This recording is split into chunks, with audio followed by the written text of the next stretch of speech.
Gifts का लेन then यानी किसी खास मौके पर उपहारों का लेना देना एक वैश्विक परंपरा है और पूरी दुनिया में यह माना जाता है कि जो गिफ्ट है उसका जो आकलन है वो प्राइस टैग से नहीं किया जाता, बल्कि वो देने वाले के सेंटिमेंट्स को देख कर तय किया जाता है कि गिफ्ट कितना बड़ा है, बेहतर है।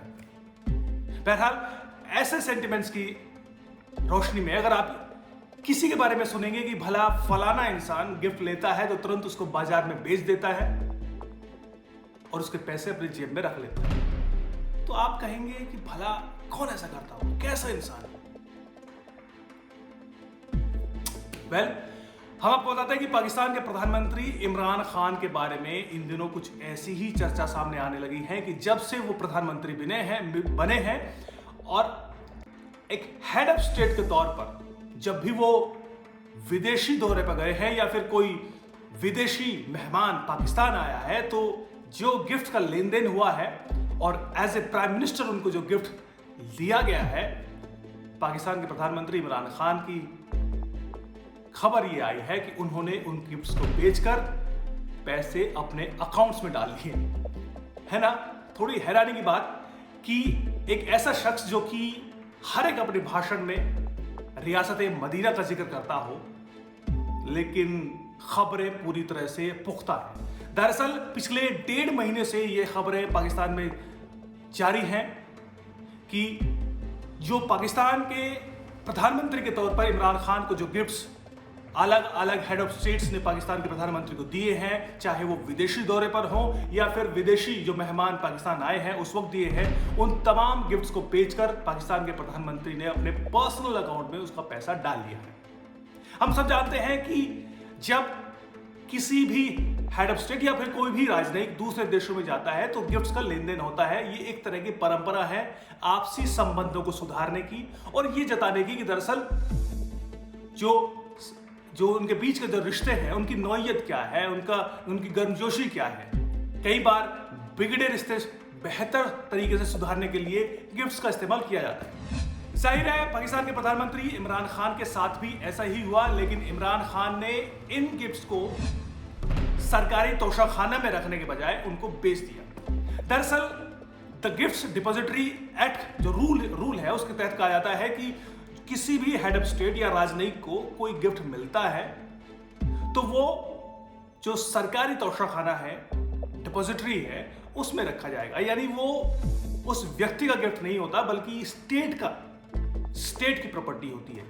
और पाकिस्तान का जो द गिफ्ट डिपॉजिटरी रूल है उसके मुताबिक पाकिस्तानी रुपए 10,000 से नीचे का अगर कोई गिफ्ट है तो वो संबंधित व्यक्ति उसको रख सकता है, लेकिन अगर इसकी कीमत इससे ज्यादा है तो वो सरकारी तोशाखाना में रखा जाएगा। वो स्टेट की प्रॉपर्टी होगा, ना कि संबंधित व्यक्ति यानी संबंधित जो भी हेड ऑफ स्टेट है या फिर राजनयिक है उसकी। लेकिन इमरान खान ने उल्टा किया। इमरान खान को कई गिफ्ट्स मिले थे जिसमें एक सऊदी प्रिंस द्वारा की गई एक $1 मिलियन की एक घड़ी भी थी, जिसको बताया जाता है कि पाकिस्तान के प्रधानमंत्री के एक सलाहकार ने जो कि विदेशी मामलों को देखते हैं, उन्होंने इसको दुबई में ही उसको बेच दिया और उसके पैसे इमरान खान ने अपने अकाउंट में डाल लिए। इस तरह की लंबी लिस्ट है। सितंबर महीने में पाकिस्तान में जो इंफॉर्मेशन कमीशन है उससे इस तरह की सूचना मांगी गई राइट टू इंफॉर्मेशन एक्ट के तहत। पाकिस्तान में भी राइट टू इंफॉर्मेशन एक्ट है, तो उन्होंने राइट टू इंफॉर्मेशन एक्ट के तहत ये सूचना मांगी कि भाई जब से पाकिस्तान के प्रधानमंत्री इमरान खान बने हैं तब से लेकर अक्टूबर 2021 तक कितने गिफ्ट्स पाकिस्तान के प्रधानमंत्री को मिले हैं, कितने गिफ्ट्स तोशाखाना में जमा कराए गए हैं, अगर उनमें से कोई गिफ्ट बेचा गया है तो वो क्या क्या गिफ्ट बेचा गया है, अगर बेचा गया है तो उसका पैसा कहाँ गया है, अगर इमरान खान ने वो गिफ्ट अपने पास रखा है तो क्या उसके बदले पैसा दिया है। दरअसल रूल ये कहता है कि अगर कोई हेड ऑफ स्टेट कोई पर्टिकुलर गिफ्ट रखना भी चाहता है तो उसके बराबर की कीमत उसको डिपॉजिटरी में जमा करानी होगी, तब वो गिफ्ट रख सकता है। यानी अगर इमरान खान ने $1 मिलियन की घड़ी बेची भी है या फिर अपने पास रखी है तो वो उसकी कीमत उसको डिपॉजिटरी में जमा करानी होगी, लेकिन इमरान खान ने नहीं कराई। तो इंफॉर्मेशन कमीशन ने सरकार को लिखा कि भाई बताइए कि जो जो सवाल पूछे गए हैं उनके जवाब क्या है, किन किन गिफ्ट्स को बेचा गया है, किन किन गिफ्ट्स को इमरान खान ने रखा है। तो इमरान खान सरकार को पता चला कि भाई अब तो पोल खुलेगी, तो उन्होंने जवाब दिया कि दरअसल ये एक टॉप सीक्रेट है, ये नेशनल सिक्योरिटी का मामला है, लिहाजा इस तरह की खबर, इस तरह की जो सूचना है वो पब्लिक नहीं की जा सकती, क्योंकि अगर पूरी दुनिया को पता चला कि भाई जो गिफ्ट्स हेड ऑफ स्टेट्स ने पाकिस्तान के प्रधानमंत्री को दिए हैं या फिर दूसरे डिप्लोमेट्स को दिए हैं, अगर उन्हें पता चला तो निश्चित तौर पर पाकिस्तान की बदनामी होगी, इससे एडवर्स स्टोरीज होगी, मीडिया में हवा मचेगा और इससे अल्टीमेटली पाकिस्तान के जो डिप्लोमेटिक रिलेशंस हैं डिफरेंट कंट्रीज के साथ वो हैम्पर होंगे। लिहाजा इस सूचना को नहीं दिया जा सकता। ये इमरान खान सरकार ने हथकंडा अपनाया है।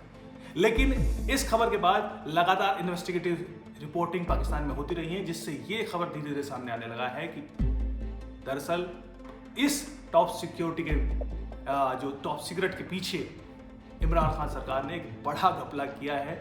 वैसे तो वहाँ कुछ बचा नहीं है, जिस तरह की हालात पाकिस्तान की इकोनॉमी की है, वहाँ पर बहुत ज़्यादा अपनी जेबें भरने के लिए पाकिस्तान के प्रधानमंत्री इमरान खान सरकार के पास कुछ खास बचा नहीं था। बचा भी था तो वो आर्मी के पास है सब कुछ, तो लिहाजा इमरान खान को यहाँ पर मौका मिला तो उसने इसके जरिए अपनी जेब भरने की कोशिश की।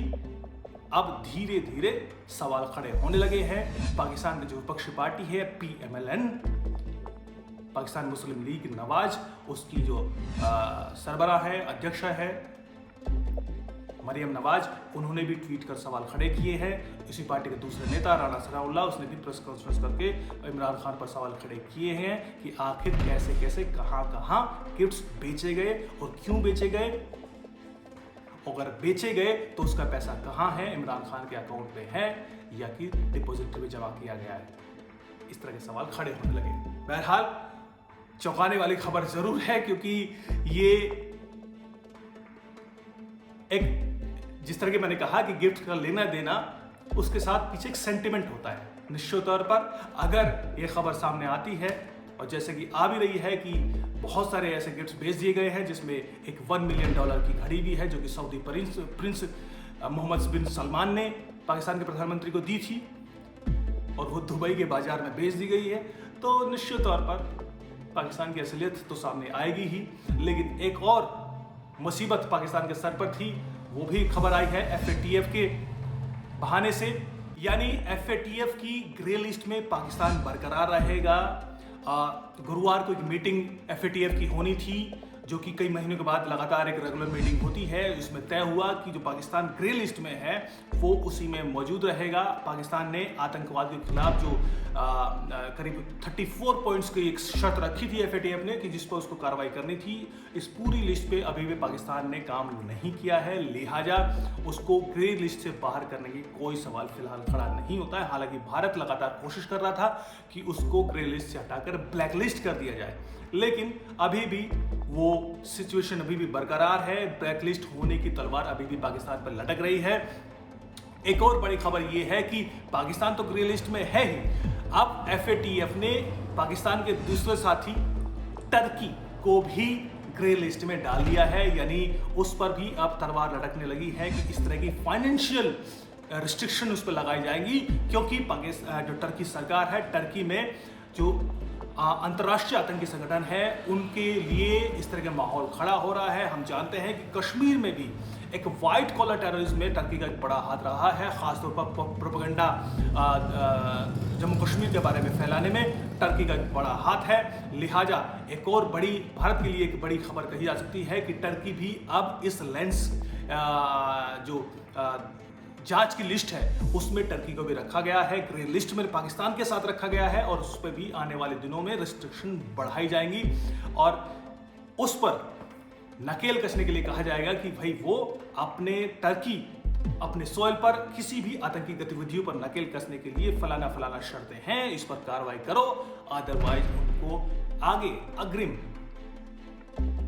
रिस्ट्रिक्शन उन पर थोपी जा सकती हैं, मसलन वो भी ब्लैकलिस्ट हो सकता है। बड़ी खबर ये है। इस बीच तीसरी पाकिस्तान को लेकर एक और बड़ी खबर हम देख रहे हैं कि 6 अक्टूबर से ही पाकिस्तान के प्रधानमंत्री इमरान खान और जो आर्मी जनरल है कमर जावेद बाजवा, उसके बीच तनातनी लगातार जारी है। करीब करीब 3 हफ्ते अब होने वाले हैं, लेकिन अभी तक दोनों के बीच मामला सुलझा नहीं है। मामला DGISI की नियुक्ति को लेकर है। 6 अक्टूबर को DG जो आर्मी का इंफॉर्मेशन विंग है ISPR, उसने एक प्रेस रिलीज जारी की थी जिसमें कहा गया था कि नदीम अंजुम जो कि कोर कमांडर पेशावर हैं, उनको DGISI बनाया जा रहा है। लेकिन पाकिस्तान के प्रधानमंत्री इमरान खान ने कहा कि भाई चूंकि उसकी नियुक्ति ड्यू प्रोसेस के तहत नहीं हुई है, दरअसल होना ऐसा था कि आर्मी 3 से 4 नाम प्रधानमंत्री ऑफिस यानी इमरान खान के पास भेजे, इमरान खान उसका इंटरव्यू करे और इंटरव्यू करने के बाद वो किसी एक व्यक्ति को की उसकी नियुक्ति करे DGISI के तौर पर। उसकी सूचना, उसकी अधिसूचना भी PMO के नोटिफिकेशन के द्वारा हो। लेकिन जैसा कि हम सब जानते हैं कि पाकिस्तान में सरकार दरअसल इमरान खान या PMO ऑफिस नहीं चलाता, बल्कि सरकार चलती है ISI ऑफिस से, रावलपिंडी से, या फिर आर्मी ऑफिस से, हेडक्वार्टर से। और उन्होंने इसी को फॉर ग्रांटेड लेते हुए उन्होंने नोटिफिकेशन भी जारी कर दिया नियुक्ति का। लेकिन इमरान खान एक दूसरे ही मोड में इन दिनों है, क्योंकि बहुत कुछ करने को उनके पास नहीं है, तो लिहाजा उन्होंने इसको अपना आन का प्रश्न बना लिया और उसने कहा कि भाई हम नोटिफिकेशन जारी नहीं करेंगे। अभी तक नोटिफिकेशन जारी नहीं हुआ है। इस बीच तनातनी की खबर है। खबर ये है कि DGISI तो नदीम अंजुम ही बनेंगे, माने या ना माने। अब अगले आने 1-2 दिनों में आपको इस तरह की खबर देखने को मिलेगी कि जो दोनों इमरान खान और बाजवा के बीच जो तनातनी है उसका क्या असर विजिबली दिखाई देता है। विजिबली बहुत कुछ दिखा देने लगा है। DG जो आर्मी चीफ है बाजवा, उसने कई ऐसी मीटिंग है जिसमें ली हैं जिसमें PM इमरान खान को होना चाहिए था, लेकिन PM इमरान खान उसमें नहीं थे। जिसमें मसलन DGISI के साथ सिक्योरिटी की मीटिंग थी जो कि अफगानिस्तान के मसले को लेकर थी, जो कि विदेश का मामला है, लिहाजा उसमें डिप्लोमेसी, उसमें विदेश मंत्रालय का शामिल होना जरूरी था। लेकिन उसमें आर्मी जनरल्स के अलावा कोई शामिल नहीं था। इसी तरह की कई मीटिंग कमर जावेद बाजवा ने पिछले 2 दिन में की है। आने वाले दिनों में इस तरह के जो ऑप्टिक्स है वो आर्मी जनरल साफ तौर पर दिखाई दे रहे हैं कि भाई चाहे वो डिप्लोमेसी हो, चाहे वो इंटरनल सिक्योरिटी हो और चाहे वो अफगानिस्तान की सिक्योरिटी हो, उसका मसला सीधे पाकिस्तान कमर जावेद बाजवा अपने तरीके से देखेंगे। उसमें किसी तरह की दखलंदाजी सिविलियन गवर्नमेंट या फिर इमरान खान गवर्नमेंट की नहीं होगी। इस तरह के ऑप्टिक्स लगातार दिए जा रहे हैं। आने वाले दिनों में आप इसका नतीजा भी देखेंगे। बहरहाल जो डेवलपमेंट होंगे हम आपके साथ शेयर करेंगे। देखते रहिए। जी नमस्कार।